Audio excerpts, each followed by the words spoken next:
உலகெங்கும் இருக்கும் devotee nation Tamil நேயர்கள் அனைவருக்கும் ஆஸ்ட்ரோ பூர்ணாவின் அன்பார்ந்த வணக்கங்கள்.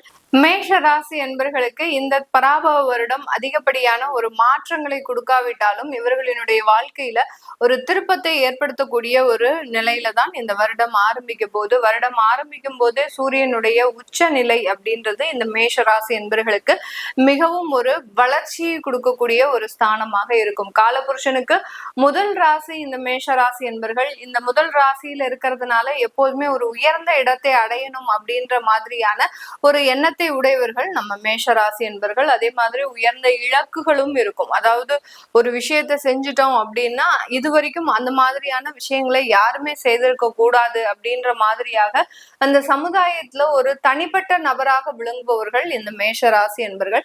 இவர்களினுடைய முன்கோபம் அதிகப்படியான உறவுகளில் இருந்து பிரச்சனைகளை கொடுக்கக்கூடிய ஒரு தன்மையை கொடுக்கும்.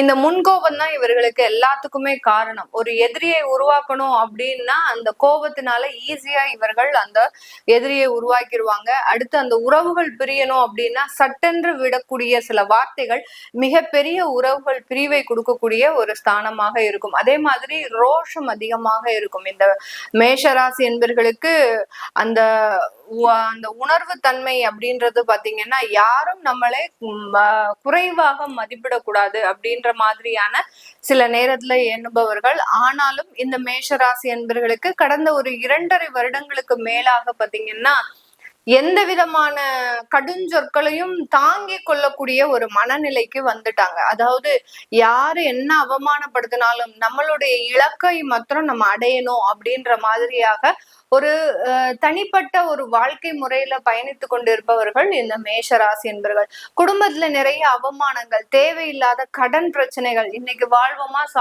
சாவோமா அப்படின்ற மாதிரியான சில எண்ணங்கள். அடுத்து பாத்தீங்கன்னா குடும்பத்துல இருக்கக்கூடிய நபர்களால நம்பிக்கை துரோகங்கள், அதுலயும் இந்த கணவன் மனைவி உறவுகள் அப்படின்றது பாத்தீங்கன்னா மிகப்பெரிய ஒரு இழப்புகளை இந்த மேஷ ராசி என்பவர்களுக்கு கடந்த காலத்துல எல்லாம் கொடுத்துட்டு தான் இருக்கு.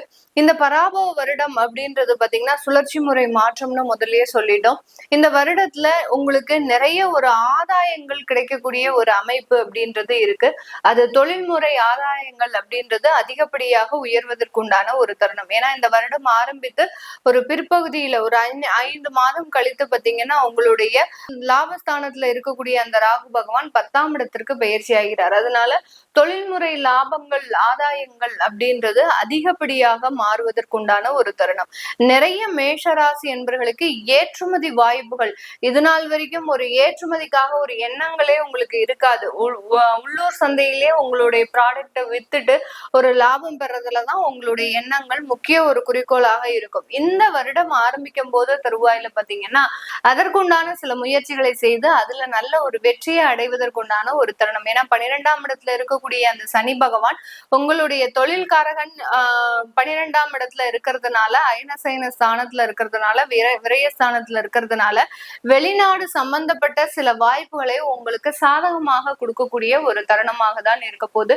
இந்த காலகட்டத்துல இந்த மேஷ ராசி என்பர்கள் குடும்பம் பிரிவுகள் வந்தாலும் அதை தாங்கிக் கொள்ளக்கூடிய ஒரு மனப்பான்மை, நமக்கு இருக்கக்கூடிய சில நகர்வுகளை நோக்கி நம்ம பயணித்து கொண்டிருக்கணும் அப்படின்ற மாதிரியான சில தேர்ச்சி பெற்ற சில பாவனைகள் அப்படின்றது இருக்கும். ஒரு மெச்சூரிட்டி லெவல் அப்படின்றது இந்த மேஷராசி என்பவர்களுக்கு அதிகரிக்கக்கூடிய ஒரு நேரமாக இருக்கும். இந்த பராபவ வருடத்துல இவர்களுக்கு வியாதி சம்பந்தப்பட்ட சில தொந்தரவுகள் நீங்குமா அப்படின்னு கேட்டீங்கன்னா கண்டிப்பாக இந்த மேஷராசி என்பவர்களுக்கு வியாதி நிவர்த்திகள் முழுமையான ஒரு மாற்றத்தை கொடுக்க போகுது. ஏன்னா உங்களுடைய 6ஆம் இடத்துல இருந்த அந்த கேது பகவான் 5ஆம் இடத்திற்கு பயிற்சியாகி வர்றதுனால வியாதி நிவாரணம் அப்படின்றது கண்டிப்பாக இருக்கும்.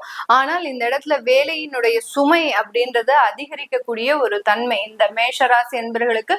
நீங்க ஒரு இடத்துல வேலை பார்க்குறீங்கன்னா கொஞ்சம் டிராவல் பண்ணி வேலை பார்க்கக்கூடிய ஒரு சிச்சுவேஷன் அப்படின்றது இந்த மேஷராசி என்பவர்களுக்கு இருக்கும். அதனால வேலையில ஒரு கடுமையான நிலவரங்கள் நீடித்தாலும் அதை சமாளிக்கக்கூடிய ஒரு மனப்பான்மை அப்படின்றது கண்டிப்பாக அதிகரிக்கக்கூடிய ஒரு தருணமாக தான் இந்த மேஷராசி என்பவர்களுக்கு இருக்க போது. போது திருமணம் சம்பந்தப்பட்ட விஷயத்துல ரொம்ப கேர்ஃபுல்லா சில முடிவுகளை எடுக்கணும். இந்த காலகட்டத்துல உங்களுக்கு நல்லது நடக்கிற மாதிரி நடந்து அதுல சில கெட்ட விஷயங்கள் இருக்கிறதுக்கு உண்டான ஒரு அமைப்புகள் இருக்கு. அதனால ஏன்னா இந்த 7.5 சனி அப்படின்றது முழுமையாக நடைபெறதுனால இந்த மேஷ ராசி என்பர்கள் இந்த மாதிரியான விஷயத்துல ரொம்ப கேர்ஃபுல்லா இருக்கணும். 5ஆம் இடத்துல கேது பகவான் வந்தாச்சு அப்படின்னால நீங்க மனசுக்குள்ள ஒரு நபரை நினைத்து கொண்டு இன்னொரு நபருக்கு நீங்க திருமணம் செய்துக்க ஒரு ப்ரெஷரான ஒரு சிச்சுவேஷன் அப்படின்றது கண்டிப்பாக இந்த மேஷ ராசி என்பவர்களுக்கு இருக்கும். அதையெல்லாம் வெளிப்படுத்துவதற்குண்டான ஒரு தருணம். இதனால குடும்பத்துல சில சச்சரவுகள், தேவையில்லாத பிரிவுகள் இதெல்லாமே இருக்கும். என்ன இருந்தாலும் உங்களுடைய முடிவுல நீங்க தெளிவாக இருந்துட்டீங்க அப்படின்னா பெரிய ஆபத்துல மாட்டிக்கொள்ளாமல் வளரக்கூடிய ஒரு நேரமாக தான் இந்த பராபவ வருடம் இருக்க போகுது.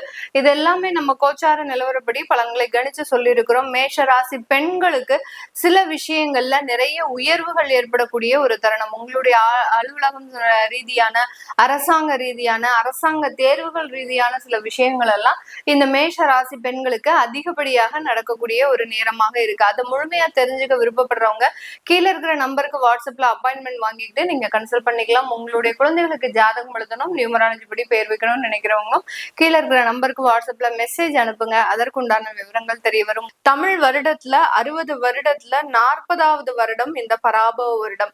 இந்த பராபவ வருடம் ஏப்ரல் மாதம் 14ஆம் தேதி ஆரம்பிக்குது. சித்திரை ஆரம்பிக்கக்கூடிய பொழுதுதான் புது தமிழ் வருடம் ஆரம்பிக்கக்கூடிய ஒரு காலகட்டம். இந்த வருடம் ஆரம்பிக்கும் போது சூரியனாகப்பட்டவர் காலபுருஷனுக்கு முதல் ராசியான மேஷ ராசியில சஞ்சாரம் செய்யக்கூடிய ஒரு காலகட்டம். இந்த ராசியில தான் சூரியன் உச்சம் அடைகிறார். இதுதான் இந்த தமிழ் வருடம் ஆரம்பிக்கக்கூடிய ஒரு காலகட்டங்கள். இந்த தமிழ் வருடத்துல இந்த பராபவம் அப்படின்னு சொன்னாலே சுழற்சி முறை மாற்றங்கள் அப்படின்ற மாதிரியான ஒரு பொருள். இந்த பராபவ வருடத்துல இருக்கக்கூடிய கிரகங்களின் கோச்சார நிலவரங்கள் அப்படின்னு பார்க்கும்போது மிதுன ராசியில வருடம் ஆரம்பிக்கும் போது குரு பகவான் இருக்கிறார். இவர் 2ஆம் தேதி, அதாவது ஜூன் மாதம் 2ஆம் தேதி, வைகாசி மாதம் 17ஆம் தேதி கடக ராசிக்கு உச்சம் பெற்று பெயர்ச்சி ஆகிறார். ஜூன் மாதமே அந்த பராபவ வருடத்துல குரு பகவான் உச்சம் பெற போகிறார். அடுத்து பாத்தீங்கன்னா அவர் அதிசாரம் அடைகிறார். கிட்டத்தட்ட ஒரு 5 மாதங்கள்ல பாத்தீங்கன்னா நவம்பர் மாதம் 1ஆம் தேதி அந்த குரு பகவான் மீண்டும் அதிசாரம் பெற்று சிம்ம ராசிக்கு பெயர்ச்சி ஆகிறார். இந்த சிம்ம ராசிக்கு பெயர்ச்சி ஆகக்கூடிய அந்த குரு பகவான் மீண்டும் தை மாதம், அதாவது ஜனவரி மாதம் 25ஆம் தேதி பாத்தீங்கன்னா மீண்டும் கடகராசிக்கு உச்சம் பெறுகிறார்.